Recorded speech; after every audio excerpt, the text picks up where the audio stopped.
Bonjour, bienvenue à toutes et à tous sur ma chaîne. Aujourd'hui, je vais vous parler de Rage Against the Machine. Alors, Rage Against the Machine a sorti 3 albums. C'est un groupe américain. Le premier album, donc en haut à gauche, l'album éponyme avec le moine qui part en feu, sorti en 92. Evil Empire juste à droite, sorti en 96. The Battle of Los Angeles dans la diagonale à gauche, sorti en 99. Et enfin, l'album de reprise avec le Rage en rouge.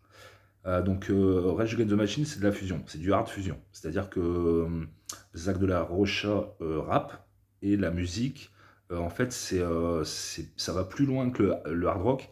C'est-à-dire que c'est plus, moi j'appelle ça du funk metal. C'est-à-dire que ça groove, ça remue, c'est assez saccadé, c'est vraiment intéressant. Et donc voilà, donc le premier album, donc c'est une tuerie, ça a été une déflagration à l'époque, ça a connu un énorme succès, ils ont mis tout le monde d'accord rien qu'avec un seul morceau, Killing in the Name, chanson totalement fédératrice.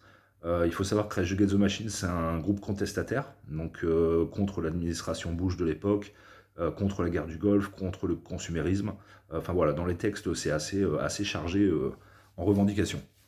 Alors le problème de Rage Against the Machine en fait c'est que ils ont eu un succès tellement énorme avec le premier album que le second Evil Empire qui est à droite est sorti 4 ans plus tard. Donc il y avait beaucoup d'attentes et Evil Empire à sa sortie correspondait pas vraiment à ce qu'on attendait par rapport à la qualité du premier album. Alors moi avec le recul des années je trouve qu'il est clairement au niveau du premier, c'est-à-dire que toutes les chansons sont bien, notamment People of the Sun et Tire Me qui s'en détachent clairement selon moi.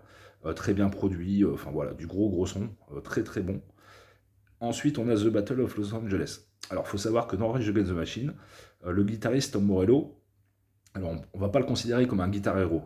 Ce qui l'intéresse, lui, c'est pas la descente de manche avec des milliers de notes à la vitesse de la lumière.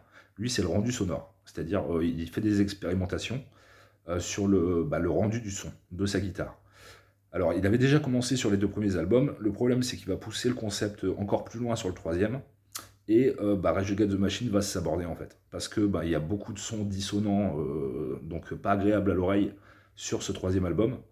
Et donc c'est un échec commercial. Et c'est vraiment dommage parce que je trouve que les chansons, notamment Testify, la première est un hymne en puissance.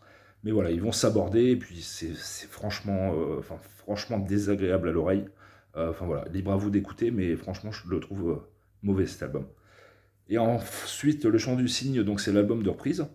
Alors, ils vont reprendre du lourd, à savoir, bon, il y a principalement, moi, c'est les chansons de Cypress Hill, les Rolling Stones et MC5 qui m'ont marqué, à la sauce Rage Against the Machine. Donc, je vous conseille vraiment, parce que Street Fighting Man des Rolling Stones à la sauce Rage Against the Machine, ça vaut le détour. C'est-à-dire qu'ils ont transcendé littéralement le matériau de base. Et voilà, c'est vraiment top. Mes conseils, donc le premier, Evil Empire et l'album de reprise. Voilà, j'espère que ça vous donnera envie de découvrir et à bientôt. Salut!